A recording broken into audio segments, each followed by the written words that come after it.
Today being March 22nd, 2025, we greet you good evening and welcome to yet another edition of 7 Days in Focus on the Divine Mercy Radio Television. This is a program which comes on the screens of the Divine Mercy Radio Television every Saturday as from 7 p.m. We apologize for starting the program few minutes after 7 p.m. Nevertheless, you're welcome to join us on today's edition of the program. On 7 Days in Focus, we revisit our newsroom.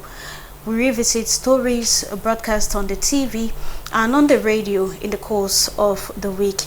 And so we have carefully selected some stories we're going to be giving you in the course of this 1 hour. We shall be with you on the program, and we always have a guest on the program such that we have a little discussion pertaining to the different stories selected for the program each evening.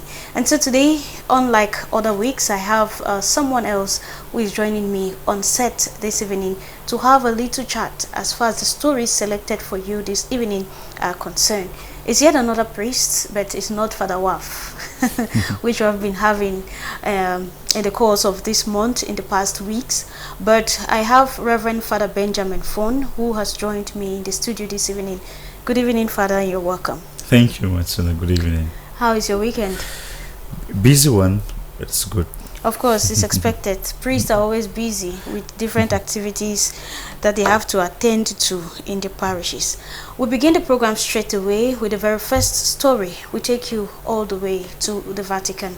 Let's talk about Pope Francis, who has released his message for the World Day of Prayer for Vocation.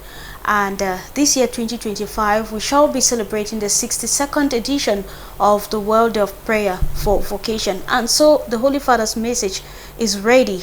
And of course, it is directed towards the year we are celebrating in the church, the Year of Hope. And so in the course of the week, one of our reporters, a seminarian on pastoral year in the person of Bernard Asongne, took interest in the message of Pope Francis for the World Day of Vocations this year, 2025. He looked at this message and compiled this report for us.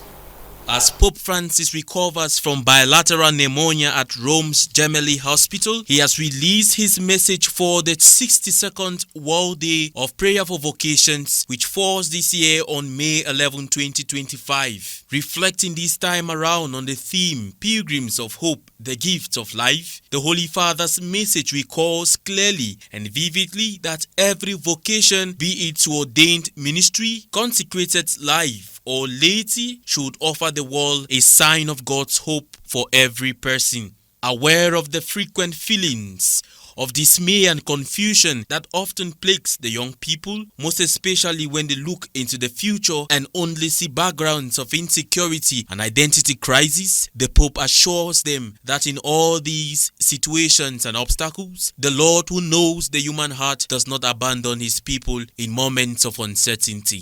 Highlighting every vocational call, he said it ignites a desire to love others and serve them rather than a means of self-promotion. Also, the Pope indicates that every vocation is inspired by hope and marked by confident trust in God's providence, and that vocations can only mature through the daily effort to be faithful to the gospel and as well through prayer, discernment, and service. Knowing fully well of the work done by pastoral ministers and vocation directors, he calls their attention to patiently accompany the young people in their journey to discover their vocation while listening to them respectfully and offering wise guidance. Concluding, the Holy Father invites all the faithful to pray for vocations and trust that the Holy Spirit will inspire young people to welcome their own respective vocations. We leave the Vatican, we bring you back to the Diocese of Buea. Let's talk about the televised catechetical program which takes place every Monday here in the Diocese of Buea as from 10:30 a.m. with His Lordship Michael Bibi. Last Monday's session was done for us by Father Martin J. Moka, who sat in for the Bishop, and this is the period of Lent. Focus has been on the 3 pillars of Lent. 2 weeks ago it was on prayer, and of course last week it was on fasting. And of course, from our newsroom, Father Roderick Yangsi sat through this session and captured the high points of the teaching delivered last Monday by Father Martin J. Moka. Let's have his report. Why do people fast? When should people fast? How should people fast? What is the purpose of fasting? The why, what, when, and how people should fast were the focus of the doctrine session of this day with Father Martin J. Moka. Fasting is that voluntary abstinence from food and drink for a specific period of time, undertaken for a spiritual purpose. Fasting is penitential in nature and with the purpose of intensifying prayer. Fasting itself is penitential in character. Fasting itself is penitential in its nature and with the purpose geared towards intensifying our spiritual life in prayer. There is nobody who will go into fasting perhaps without an intention.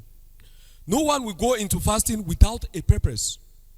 And no one will go into fasting as prescribed by the church without a need for spiritual nourishment. And so, physically, you could be wanting, you could be found wanting, you could be lacking in food and drink and even in all these negative characteristic traits, but spiritually you are fortified. Spiritually you are filled and you are nourished. Hence, as a means, fasting has and is a means to an end. When we talk about an end, we're talking about a goal. We're talking about an objective, which is the reason you indulge yourself in fasting. Father Martin J. Moka in this teaching of today brought out the biblical origins of fasting from both the Old Testament and the New Testament. From all the text, it was evident that fasting is a specific means of seeking God's presence, guidance, forgiveness, and protection. With the book of the prophet Jonah, chapter 3, 5 to 9. And the king of Nineveh responds to Jonah's warning of the impending judgment that will fall upon the Ninevites, calling for a citywide fast where everyone from the king to the animals were to abstain from eating and drinking. When Jonah to the Ninevites in the hearing of the king that there is an impending judgment and the wrath of the Lord will fall upon the Ninevites, they don't repent and stop their evil doings. This was the prescription of the king. And the people of Nineveh, first and foremost, believed God, as we hear in Jonah 3, verse 5 to 9. They proclaimed the fast. Everyone, great, everyone, humans to animals, were to be dressed in sackcloth. And when the news actually reached the king of Nineveh, he rose from his throne, removed his robe, and covered with sackcloth in arches. Then he had a proclamation made in Nineveh. By the decree of the king and his nobles, no human being or animal, no head of flock was to taste anything, food or drink. And all of them were to observe a moment of fast where they will cry to their Almighty God and all from their evil ways.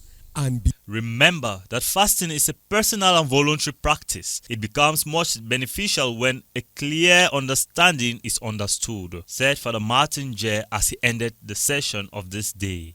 It was a spirit uplifting teaching as Christians actively participated in the session.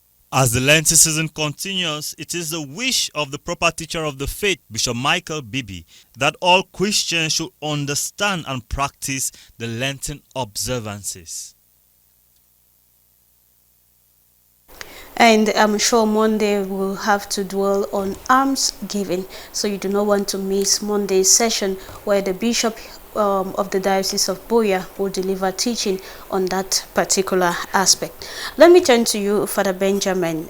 We've listened there to the Pope's message for World of Prayer for Vocation, and he's encouraging young people particularly to become pilgrims of hope by generously offering their lives as a gift. I can see this to be the central message or the central theme of his message. And he also made mention of the fact that nowadays we have young people who are dismayed by so many things. We have unemployment. They are looking at the prospect of being employed, unemployment crisis here and there. You have the digital world, which stands as a distraction, a lot of distraction, stands as a distraction to young people. What do you make of Pope Francis' central message that is calling on young people to become pilgrims of hope by offering themselves? Thank you very much, Matilda. I think what you earlier noted is something which it's a major problem with many of youths nowadays. The whole aspect of career crisis, wherein I would differentiate the career crisis from the vocation crisis, because these are two different aspects. You can actually have a career, and in that career still you're struggling with having a vocation in that career, as well as you can be in a particular vocation and in it still you are in search of a career. Because the vocation, when we mention these vocations principally, it's not limited to just priests and religious. Married life is a vocation, as well as the receiving a single state of life. That is it. So having these are vocations away from career. Career now will be like the job which you do, will like something keeping you busy for you to earn a living.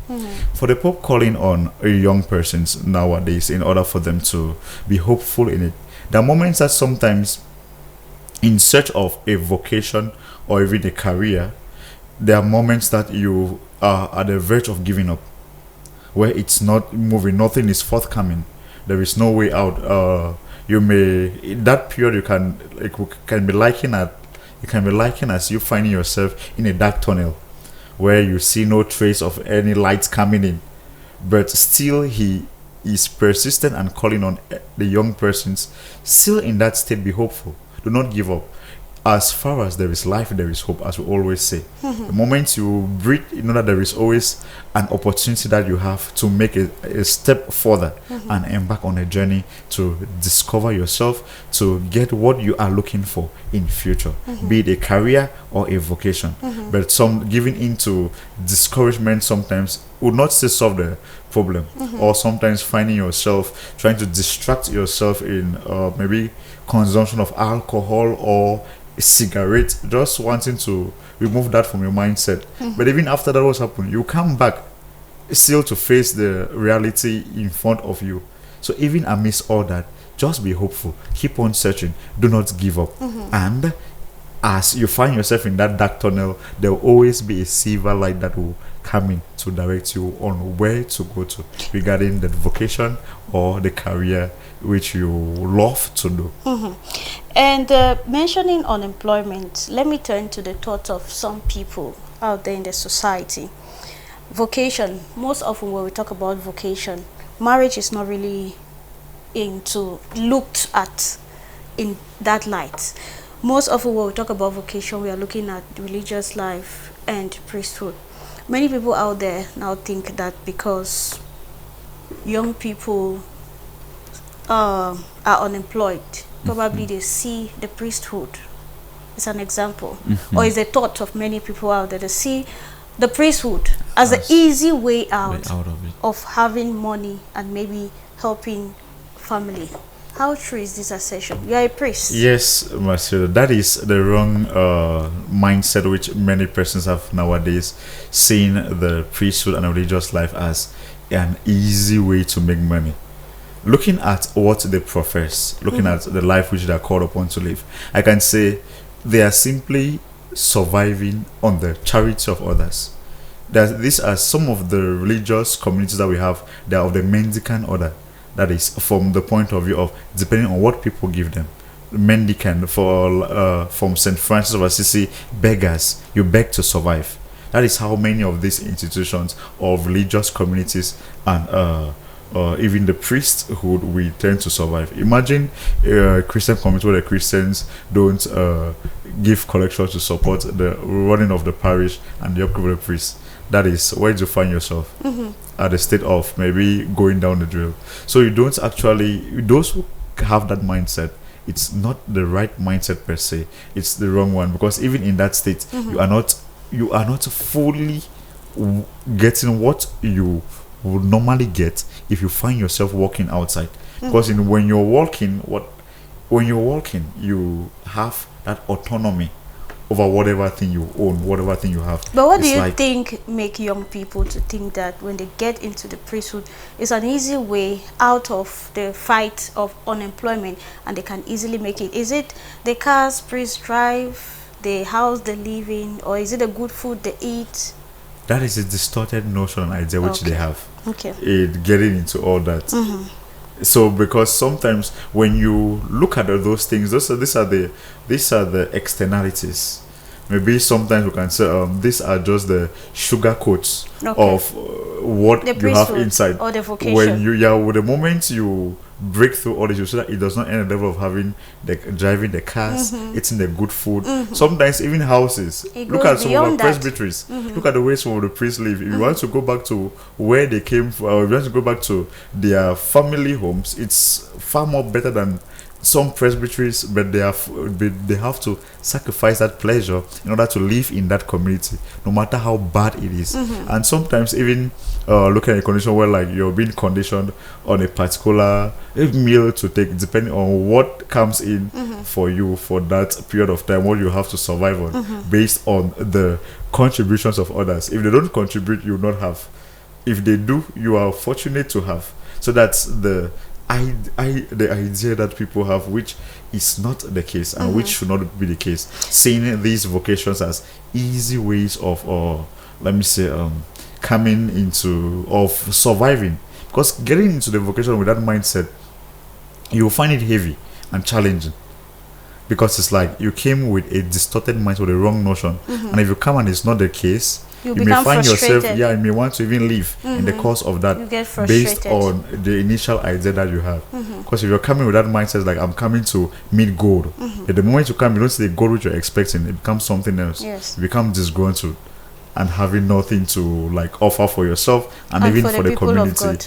around you. All right. Thank you very much, Father. So young people out there wishing to get into the religious life or to become priests as a vocation, please make sure you have the right mindset. It's not a way out of unemployment. It's not a way out for you to easily survive. If you have the wrong mindset, then you get frustrated once you get into either of the vocation of religious life or priesthood.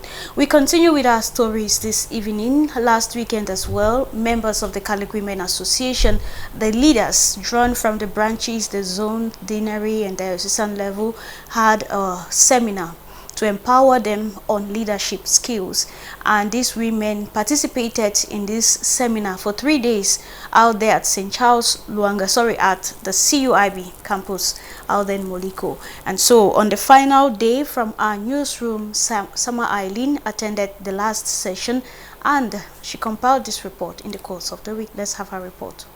The 3-day event focused on equipping leaders drawn from the 23 zones of the Catholic Women's Association, Boya Diocese, with distinctive leadership principles, conflict management, and project drafting skills. Christentia Enobi is diocesan president of the CWA. We gave lessons on good leadership in CWA and in the church, conflict and conflict management. We gave a talk on project, how to carry out projects. We gave a talk on how to write reports in CWA, how to do effective communication, how to handle cases, crisis in CWA, how to work with difficult members, how to audit, how to do auditing, and how to keep good finance practice. They did a lot and the mothers are very happy because they have learned and they will go back to the division and continue. A list of spiritual activities were selected for this training seminar that had its first phase in Yaoundé at the national level. Here we have enriched ourselves. We came Friday, we had morning prayer. We started with the rosary, Stations of the Cross, and we had mass. After mass, we had the installation of the Bible and the Marian statue. The skills gathered here will be instrumental in the various zones where these Catholic women leaders come from. I want to thank the diocesan estate for organizing this seminar. It is so rich in such a way that if I would have absent, I would really blame myself. Since we came in, we have just been busy. They taught us how to handle good finance records, how to audit reports, how to be a good leader, then even animals' character. They say some of us behave like those animals, and they came out with a book that we have to carry back home. We are good leaders in the society. Some of us at times, when we go back to teach the other people, we will be happy because at times in a group when they say something, some of us are just dormant, and when we look at the animals that we treated yesterday, that we resemble some of those animals also, it really makes us to at least change. Reverend Father Kinge George Ngumba is diocesan chaplain of the CWA. During the closing mass marking the end of the 3-day event, he called on the women to see Jesus' transfiguration as a symbol and be transformed. Today, the theme of my reflection was lessons from the School of the Transfiguration. I actually tied it to the seminar that was based on leadership at the diocesan level. So I told them that Jesus is a founder and the owner of the School of the Transfiguration, and the disciples, including Moses and Elijah, were all students in that particular school of Jesus. So I invited the women, Cali Women Association, all the leaders from the different zones and divisions to learn from this School of the Transfiguration and try to relate it to the seminar that they have had on leadership and so many other themes today. Actually, you should see Jesus in everything that they do, and they go back and put this seminar into practice to teach those in the zones and the branches. They should teach as Jesus would have taught. They should teach as Jesus would teach them, so that they will get the feedback from them after about 2 months. According to what the leaders have said, we're going to have a feedback on how far that particular leadership seminar has been done. These leaders from the Catholic Women Association, Boya Diocese, return home better and fulfilled with a new approach to leading their peers.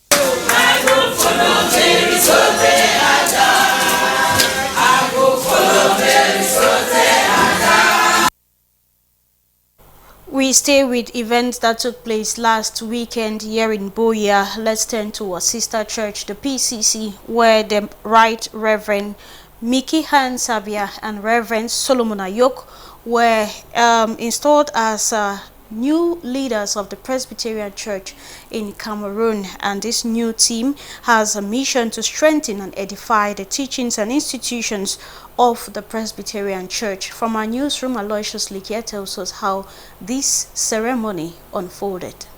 Expansion is a dream of every visionary leadership and organization, but while we must keep expanding, we shouldn't lose sight to secure and consolidate our expansion and achievements. These are the words of Right Reverend Mickey Hans, the new moderator of the Presbyterian Church in Cameroon, during the induction and institution ceremony that took place in Boya Sunday 16th of March 2025, as thousands trooped into Boya to witness this great event that ushers in new leadership at the helm of the Presbyterian Church.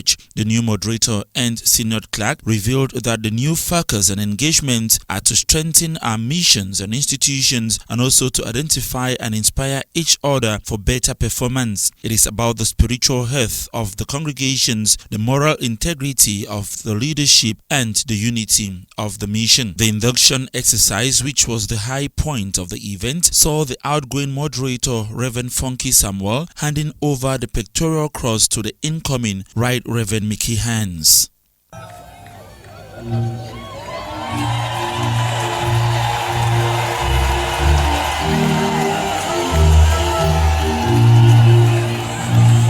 The new leaders have the next 5 years to strengthen and edify the teachings and institutions of the church, and the moderator says work begins immediately after the induction. Our vision for the next 5 years is clear: to consolidate the gains we have made so far while expanding our mission. This requires more than just organizational growth. It demands a deeper commitment to unity and healing and fostering God's mission. This also means fostering meaningful partnership with our local communities, with other denominations, with our government, and also with our international partners and organizations. It means empowering both the clergy and the laity to take ownership of the church's mission, ensuring that every believer sees themselves as part of God's great work. As the entire church thanks and bid farewell to Reverend Funky Samuel, they are praying and wishing Right Reverend Mickey Hans and the team God's grace to continue with the works of the church. I advise him to do his work directly, because every work you do is you are moving on the road. So when you move, you see a hole, you jump the hole, you see another thing, and so on. So he should gather the people in the Presbyterian Church, do what he knows is right. God has chosen him because he knows he will be up to the task to do it. So we are praying him, we wish him to do his work correctly and then be a good servant. May the good God who has begun this journey in them grant them the graces they will need to shepherd his flock.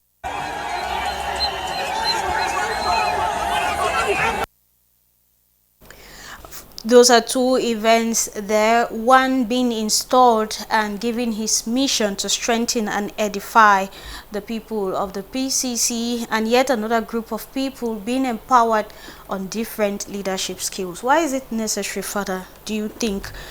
Why do you think it is necessary for, say, leaders in the setup of a church to have leadership skills? I think leadership in the church is quite different from leadership, say, in the secular world. So why do you think leaders in the church should have a similar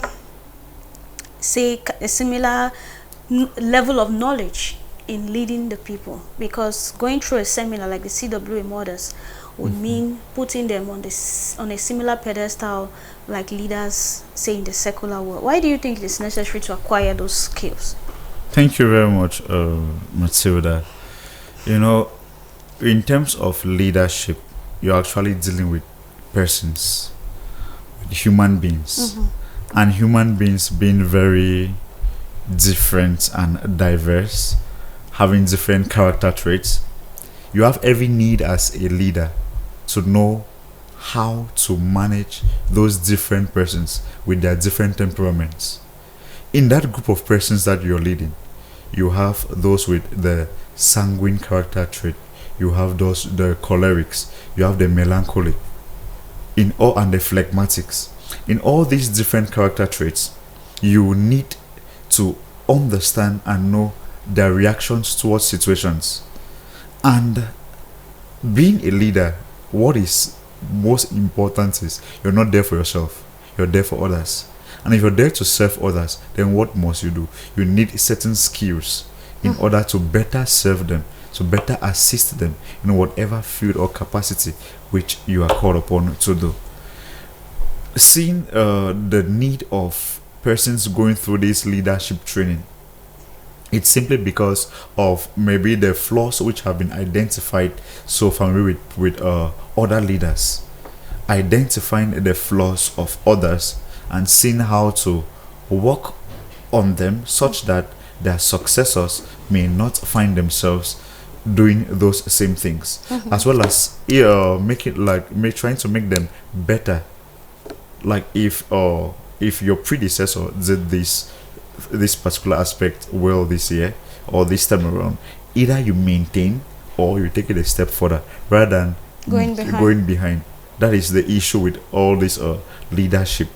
So it's more of we are training you and forming you for others, not for yourself, but having a mindset of these different persons with whom you're interacting with and knowing how you can better direct and lead them in doing what is expected of them.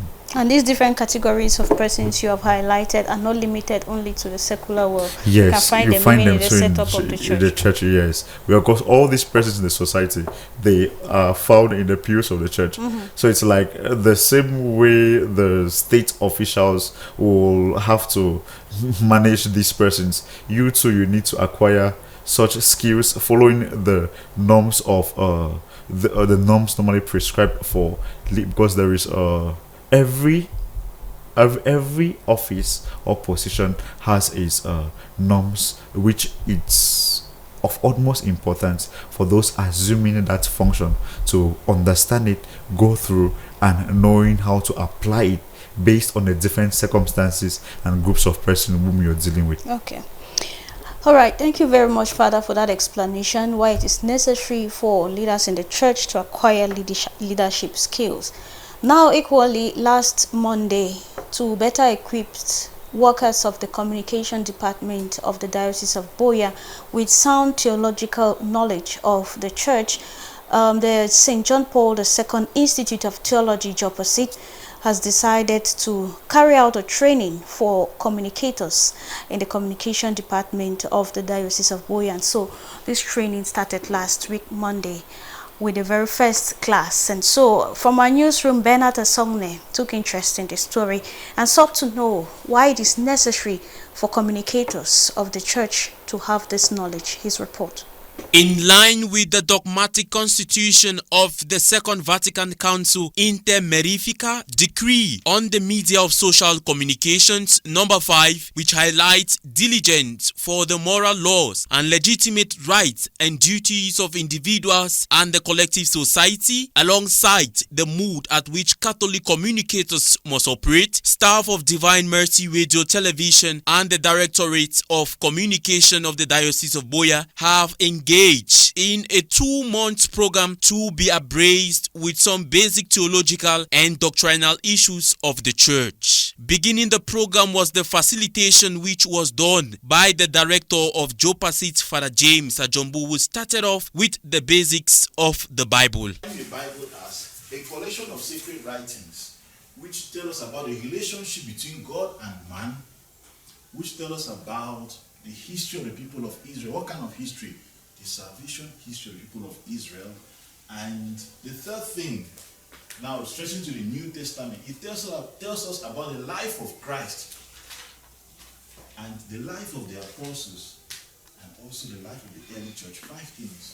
Recognizing the importance communication plays in the mission of evangelization, the goal of the program, said the facilitator, is to enable the communicators with more than a gentleman's knowledge of some basic concepts of the church as they serve within it. So the intention of this program is to help those who are working in our communication arm to have some, more than a gentleman's knowledge of theological concepts, biblical concepts, and all of that, so that they can better represent the church in their reporting and in their news and however they serve the church as far as communication is concerned. Following the flow of the program, which was lively, dialogical, and met with series of doubts being clarified, the communicators are going back for field and knowledge gained from the day 1 session. Now, summarily, I noticed after the first class that what I had was just kind of a ceiling understanding of certain things concerning the Bible and the church. But after the first class, I now have so much work to do, because Father made us to understand so many things about the church that originally I thought were correct.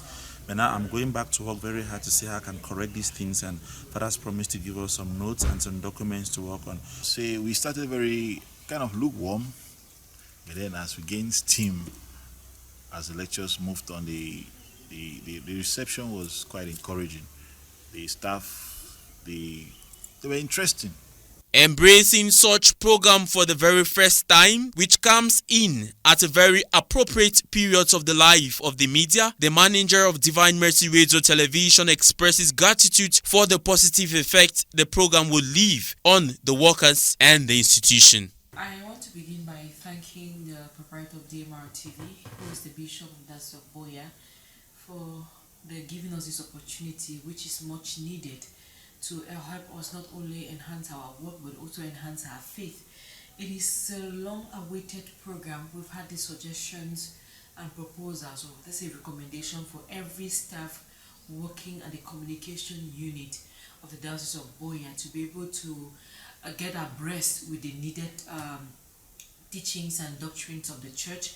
So it is much welcome and much appreciated. I want to say a big thank you to all the facilitators.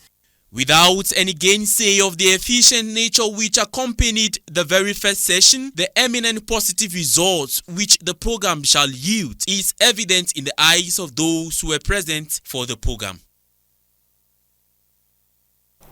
We stay in the Diocese of Boya. Let's take you now to the Associated Rehabilitation Center for the Handicapped ARCH Dibanda, who in the course of the week received some health equipment from Red Cross, and this is going to this donation will go a long way to improve on the services this rehabilitation center renders to handicapped persons. John Philip Wanla was at the center during this donation. His report. Some members of the International Committee for the Red Cross have made another visit to the Associated Rehabilitation Center for the Handicapped ARCH Dibanda. This time around, they have come to donate 20 more beds and 20 mattresses to meet the inexhaustible needs of the rehabilitation center. They were welcomed by the representative of the Bishop of the Diocese of Boya, His Lordship Bishop Michael Bibi, by Father Jude Wanke, who is the Diocesan Health Coordinator, who expressed immense thanks to the members of the International Committee of the Red Cross. These beds are not to be slept on in the open. They have earmarked areas where water to be constructed. It means, therefore, that those who come here, they will receive services next to none. Centers of this sort are very rare in Cameroon. You can think of Etugebe in Yaoundé. You can think of Njunicom and Bafou. Those are heavily heated areas. And we are talking about our own area here, still experiencing the crisis, but then God has been very, very merciful to us. So I think there is no need, therefore, why we will not keep the relationship very, very friendly and cordial, why we should not meet up, and they too have prospects, and they have promised not to relent their efforts. So we are here to say a big thank you to this International Committee for the Red Cross, and the proprietor, the chief beneficiary, the bishop himself, is very, very impressed and looks forward to keeping that relationship, keeping it cordial, keeping it faithful, and being honest as far as our dealings with them is concerned.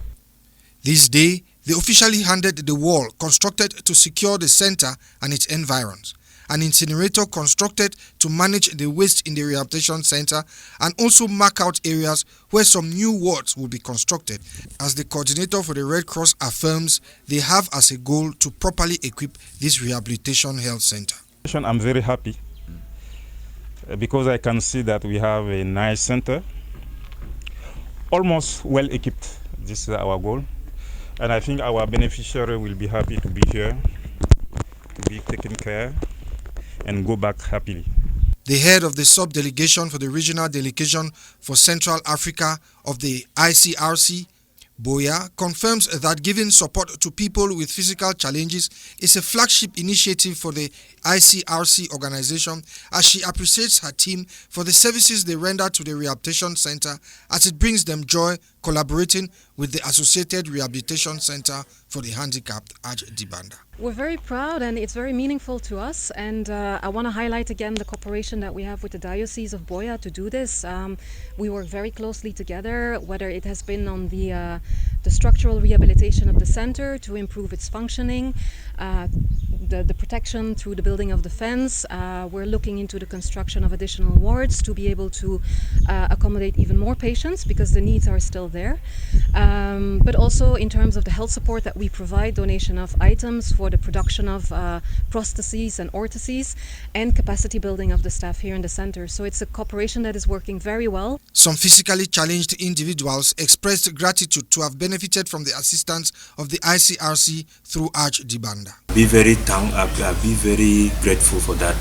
Thank the people so much. So I'll be very happy. I'm grateful in person.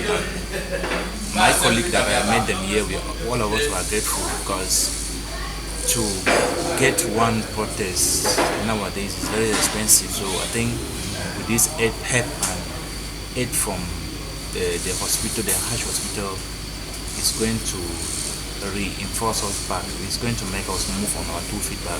It was an opportunity for the members of the International Committee for the Red Cross to make a tour around the center, visiting the hydrotherapy unit, the gym, the children's rehab, and the workshops, as they express satisfaction with the services rendered by the Associated Rehabilitation Center for the Handicapped ARCH Dibanda. Wow. Great donation there, and they are even willing to do more for the Associated Rehabilitation Center. Father, quickly, your comments on those two reports. First of all, the training for the communication arm, and then this donation at ASH. The class on Monday, I must tell you, was quite interesting. I was part of that class. Wow, that's a good one. Looking at it, this is a media house having its goal, spreading the gospel evangelization.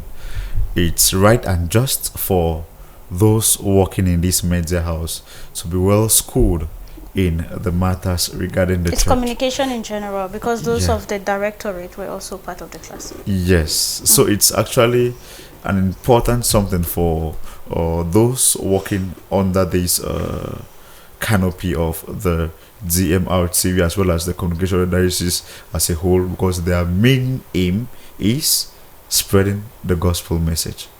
It's good for workers in these sectors to have an idea of the church's teachings, because not everybody has the possibility to go to the theological institutes to be grounded in all this, as well as even if they don't have that opportunity, it should be brought to them, given the fact that they find themselves in this milieu and in this setup, having to work in these in these services, seeing how to better pass across the message to the entire world and to those who follow the programs in these TV station and as well as the communication sector.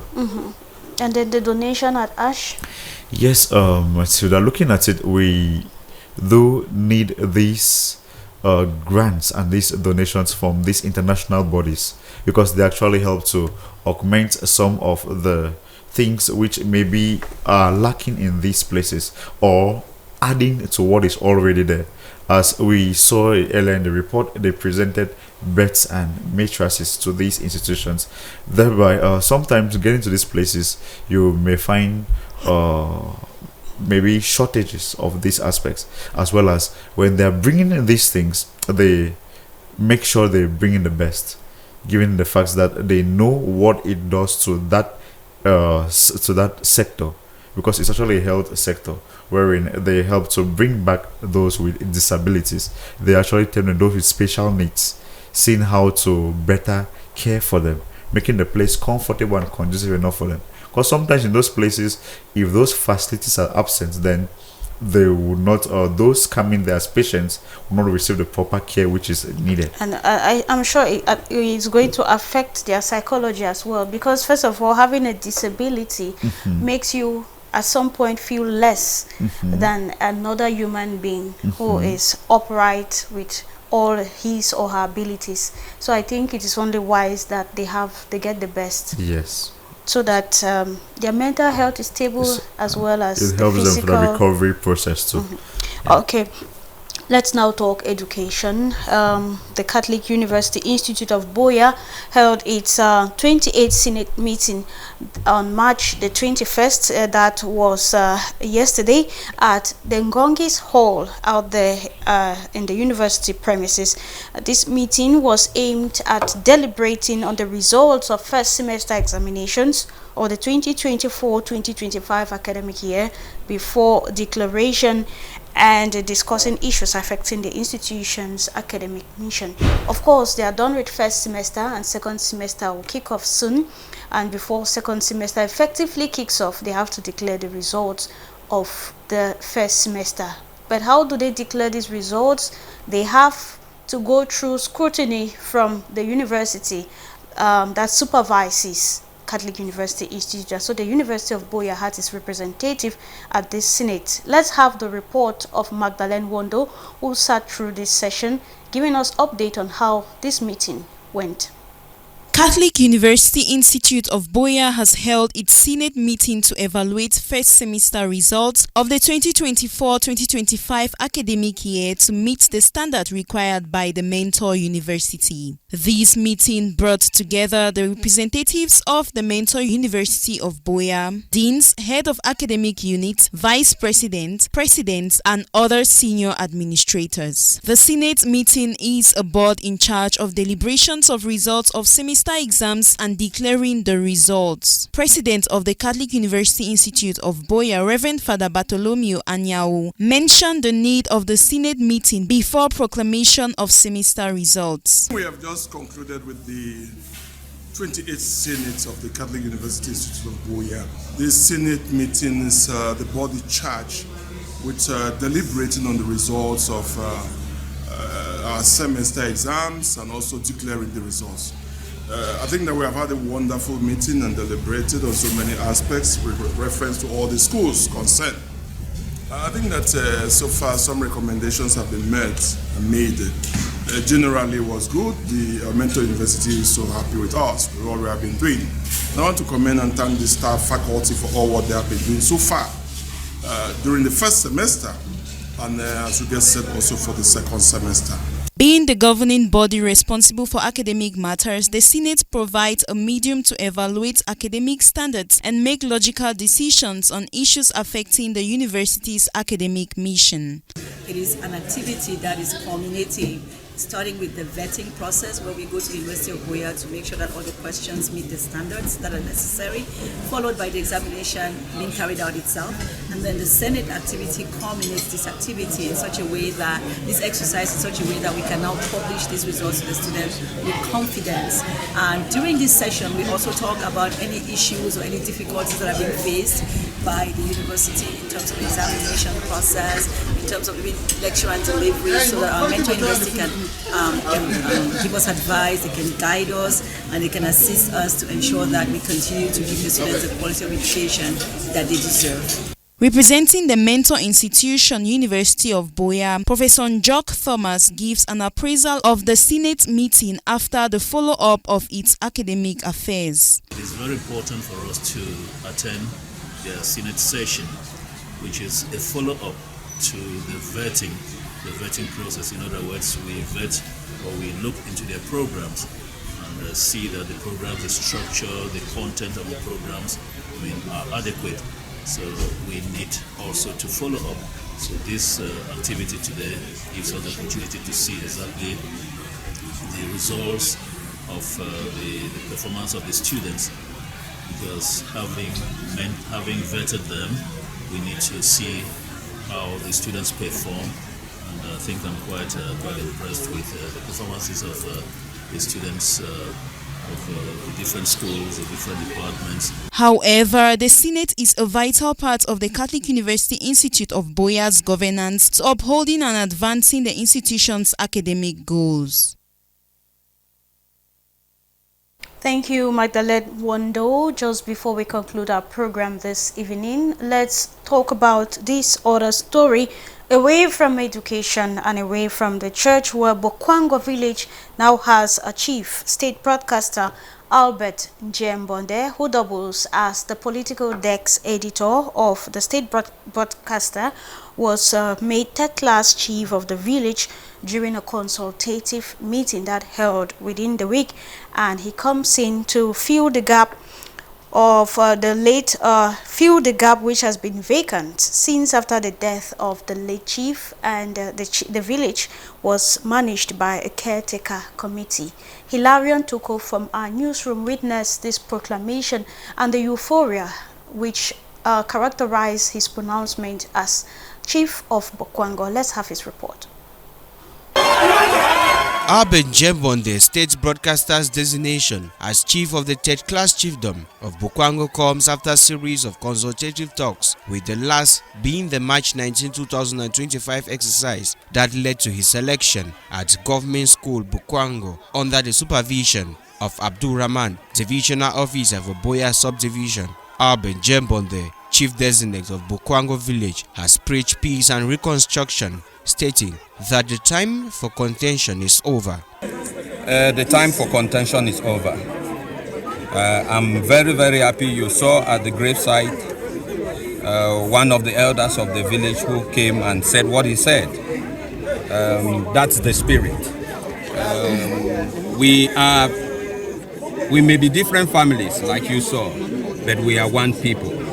Before these consultative talks, I didn't know who was Wonjia, who was Wondiwa, who was Wonyamolua. I really am still to learn those dynamics, because all my grandparents taught me that Bokwango people are one people. So Arben Jembonde, journalist by profession, was chosen by the Kingmakers as against his contender, Member of Parliament, Honorable Donald Malomba Esembe. He takes over a village that has been managed for more than a year by a caretaker body. The media personnel, now chief, gives gratitude to God, describing the consultative talks as a mere administrative formalities. First of all, to strongly say that it was only delayed but never denied, because I think honesty requires that we say that the choice of the Kingmakers was made since the first consultative talks. So first of all, I want to give gratitude to God, who has directed my footsteps from this modest home. I'm a product of these two hills, so I'm glad that God has raised me to oversee the destiny of this village. So I know the people, I know their problems are mine. So I can readily tell you that the consultative talks at the end of the day was a formality to fulfill administrative requirements, because the choice was made very long ago. The chief designate of Bokwango is paraded across the streets of the village. He is also taken to the tomb of his predecessor, late Chief Ekana Molua. Well, that he left a village that remains in peace in a very, very violent and turbulent environment, given the socio-political upheavals. It gives me the opportunity to thank the population of Bokwango for remaining peaceful, law-abiding and Republican, and respectful to the institutions and the one who incarnates them. And that is the challenge for me, because yes, I'm traditional ruler, but I remain the political desk editor and as a state broadcaster to uphold the values of the Republic, keep the village in peace. And I think going to the tomb of my predecessor was a reminder of that responsibility. But beyond that, I told you I know the people. I know their problems. The problems are persistent electricity cuts. You remember the controversy of the transformer. They will have time to know the truth about this. We need to be a little bit truthful, to be firm on the decisions that we make. We need to help the young people.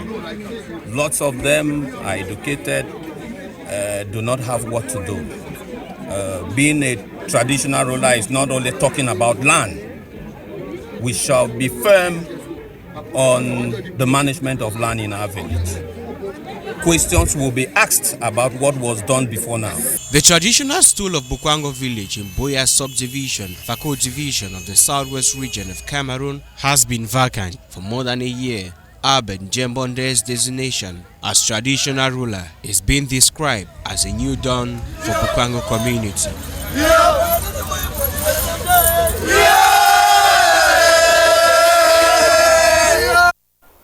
And we can only wish him well and say congratulations once more to Albert Jembonde, a colleague, of course. He's a journalist, political desk editor with CRTV.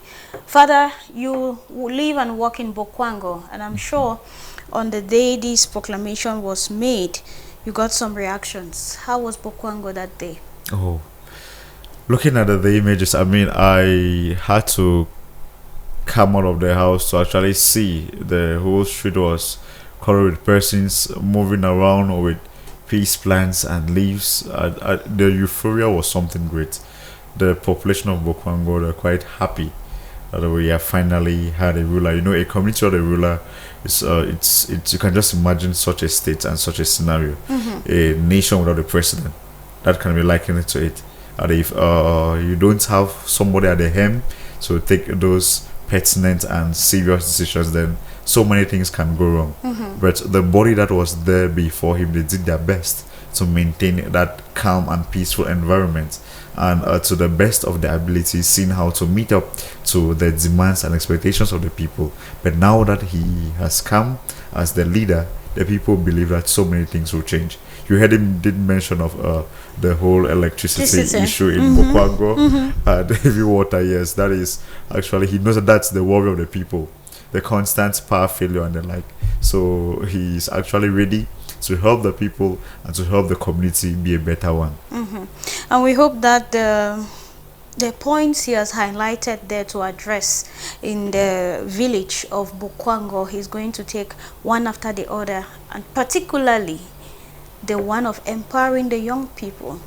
Yes, Matilda, that is actually something which if every leader should have that, not at the back but at the front of the mind, will be something wonderful. Because having it at the back of your mind, some other things will come before that. But having it at the front of your mind, you handle it off. You actually prioritize that aspect, seeing how you can empower the young people in your community. Not just the community of Bokwango, but also in every other place where we have young persons moving around the streets, moving aimlessly, having nothing to do. And sometimes when finding a young person trying to be an entrepreneur, sometimes it becomes much of a problem. Where like there's so many taxes, you tend to bulk it down on him and it becomes too heavy for him. So if that is actually being handled, then it will go a long way to curb the so many unemployments and even some of the cases of thefts and some of the social unrest that we have in the streets, because these stems as a result of that unemployment, which the youth probably that is just it. All right, thank you very much, Father, and we all look forward to the date that will be set aside for his installation, official installation. Yes, we all look forward to that day, and we look forward to his mandate as chief of Bokwango. It is at this point we draw the curtains on today's edition of the program. This has been 7 days in focus on the Divine Mercy Radio Television. Thank you all for paying keen attention to all the stories and for paying keen attention as well to our discussion. Thank you, Father, for coming. You're welcome, my son. Thank you too. And I just want to wish you a blessed evening, and why not happy third Sunday of Lent, which will be tomorrow. Thank you, and same to you. All right, thank you all for being part and parcel of today's edition. You stay tuned to other programs which will be coming up right away on your TV screens. This has been 7 Days in Focus on the Divine Mercy Radio Television, and I was Matilda Bisong, or I am Matilda Bisong, who has been your anchor. Have a blessed weekend and good night.